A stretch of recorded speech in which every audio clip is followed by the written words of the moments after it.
Hello everyone. Welcome to this special interview by the Shanxi International Communication Center, focusing on the 2026 Shanxi Provincial 2 sessions. I'm your guest host, Robert, and today we are honored to have Dr. Gao Zhikai, a think tank scholar from the Shanxi International Communication Center. Following the agenda outlined at this year's 2 sessions, we will start from Xi'an to uncover the development dynamics of the China Railway Express. Dr. Gao, thank you for joining us. Thank you very much for having me. Great. Well, first, I would like to ask, the China Railway Express is often called the steel camel caravan, but compared to traditional sea and air freight, what unique and irreplaceable role does it play in reshaping the global supply chain? Well, the expressway, or what we normally call the Eurasian Expressway or connectivity, plays a crucial role in China's connectivity through Central Asia to West Asia, as well as to Europe as a whole. So this is truly a great and possibly the greatest connectivity project in human history, linking both sides of the Eurasian continent. And it promotes trade of all kinds and cuts down on the cost and improves the efficiency of transporting goods and services of all kinds from the east to the west and vice versa, from the west to the east. And in between, the vast area, much of which is landlocked in Central Asia, will be freed up and be connected to oceans on both sides of the Eurasian continent and will be fully participating in the excitement and the great benefit of intercontinental trade throughout the Eurasian continent. Now, talking specifically about the Chang'an Express, departing from Xi'an in Shanxi, which has become a flagship route within the China Railway Express network. So how do you see the rise of this route in transforming Western China's opening up and economic development? Or more broadly, how has it helped counteract protectionism, the building of fences and barriers, supply chain decoupling and disruptions, unilateral sanctions and extreme pressure tactics, bringing about key changes in the current global landscape? Well, the connectivity projects originating from Xi'an or in Shanxi province at large actually forms a very important integral part of what I just now mentioned, the Eurasian connectivity project, which actually starts from the east coast in China, travels throughout the Central Asia, West Asia region and Europe, and reaches all the way to Rotterdam and the western coast of Europe. So this is both an important project in itself for the Xi'an originated project itself, as well as an integral part of the Eurasian connectivity at large. Now, the Xi'an connection and the Shanxi connection carries a lot of historical significance because Xi'an traditionally was the starting point of the ancient Silk Road connectivity for more than 1,000 years. And now we have this new connectivity, some of the lines originating from Xi'an in particular, and throughout China, there are many other cities which are the starting points of their connectivity through Xi'an to West China, to the Chinese border with Kazakhstan, and now with several other Central Asian countries. And I think the excitement of this is that it really improves the productivity and the efficiency of moving goods back and forth, and it actually increases the efficiency and improves the living standards of the people throughout this long line of connectivity and creates millions of jobs in different countries.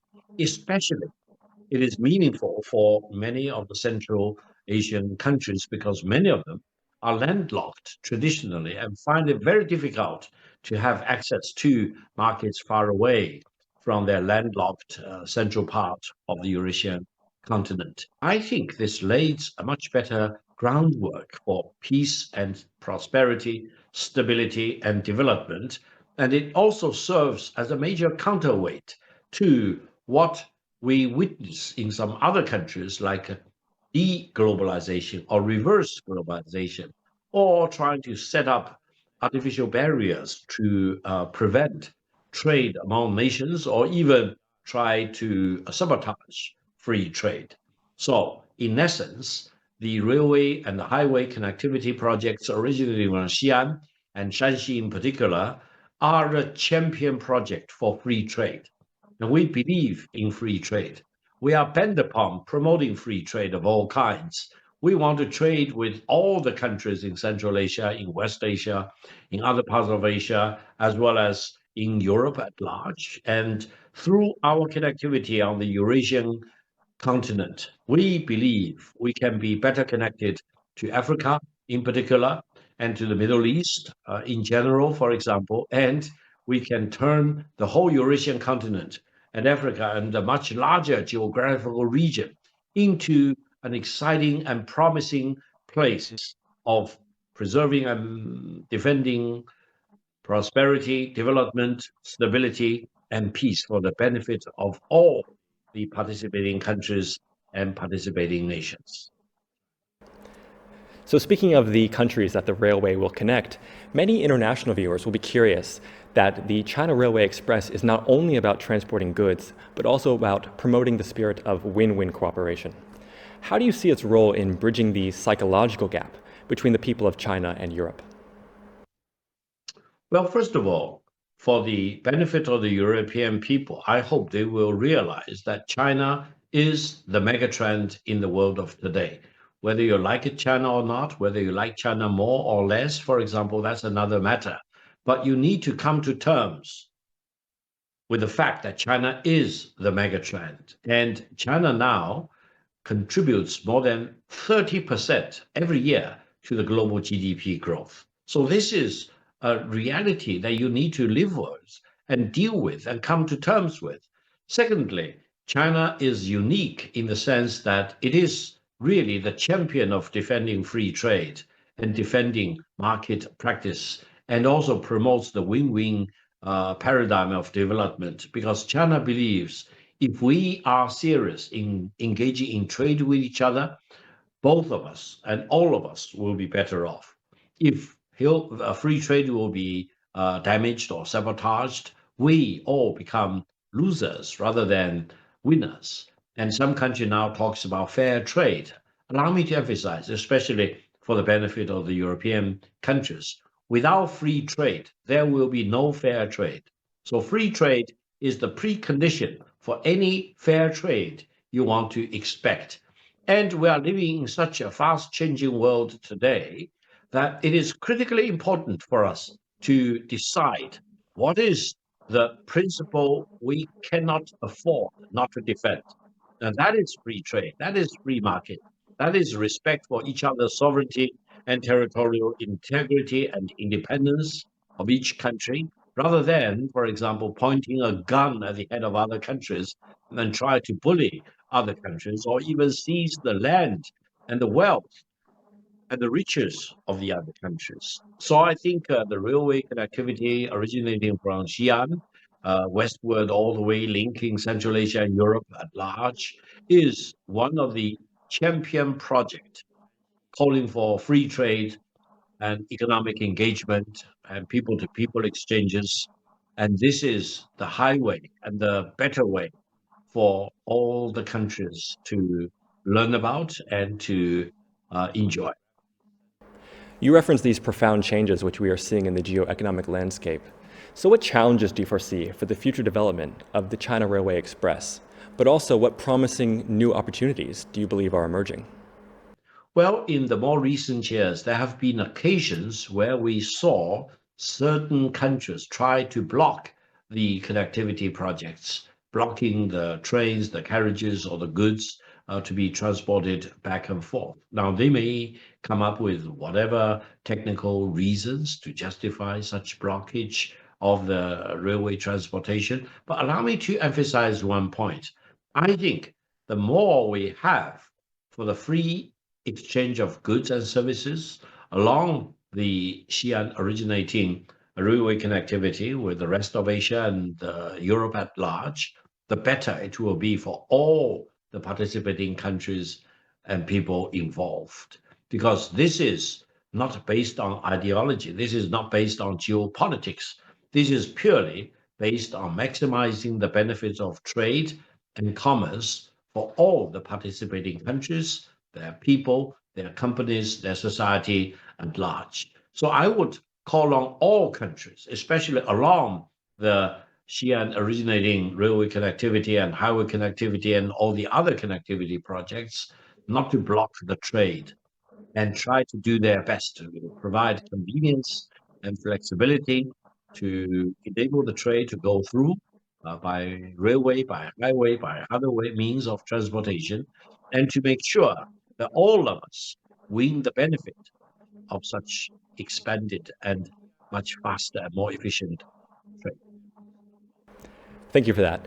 But talking about Shanxi specifically, Shanxi has put forward a dual driving strategy combining new quality productive forces with the China Railway Express. Why do you think this combination can serve as a crucial lever for Shanxi to integrate into the global economic cycle?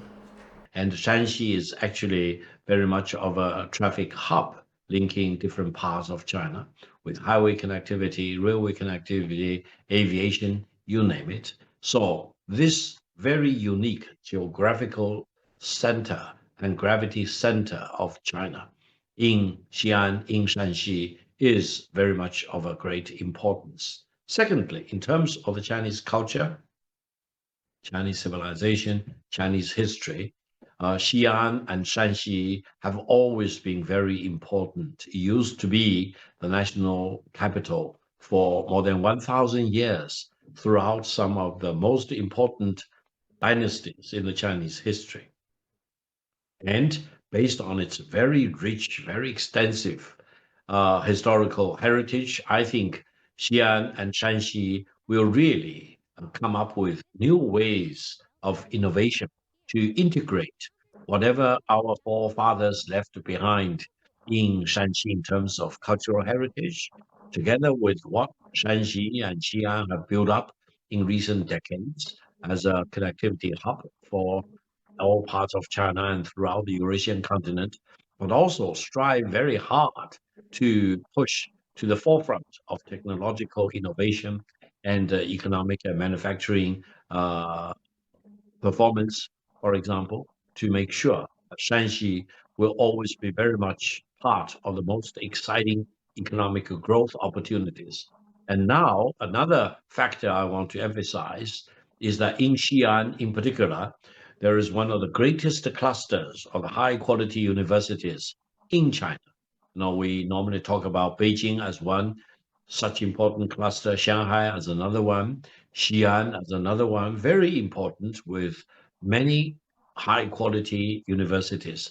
Meaning in Xi'an, we can expect a very steady flow of talents, newly minted talents from some of the best universities in China, graduate students, PhD students, which will really feed the rapid economic development and the very rapid technological transformation, especially in the more recent years, as well as in the coming years and decades to come, this AI transformation of China and the AI transformation of the world. You need top brand talents to support such rapid AI revolution. And Xi'an, in particular, is one of these major clusters and centers in China and in the world. So, from my perspective, Xi'an is the place, given its very glorious and unmatched historical heritage, given its well built up infrastructure and resources in connectivity, based on its very high quality, rarely matched educational advantages, for example, as well as the local government's commitment to innovation and to reform and constantly opening up to the rest of China, to the rest of the world. So, Xi'an is the right place for you if you are interested in boosting connectivity, if you are really dedicated to achieving higher efficiency and productivity through innovation and revolution in AI. Wow. So you talk about economic growth opportunities and the youth coming up. Could you finally share a few words for the global youth who are following the news of the China Railway Express, either from the perspective of individuals or even small to medium-sized businesses? What opportunities for engagement and benefits can they find through its development? Well, my message for your global audience is as follows. If you are interested in what ancient China was, come to Xi'an for a visit. You have the terracotta warriors and the horses, for example, which is unmatched in historical terms. It helps you to understand China more than 2,000 years ago. And then you understand China throughout the Han Dynasty and the Tang Dynasty, etc. So if you want to understand the glorious ancient Chinese civilization, Xi'an is a must for you. You need to come.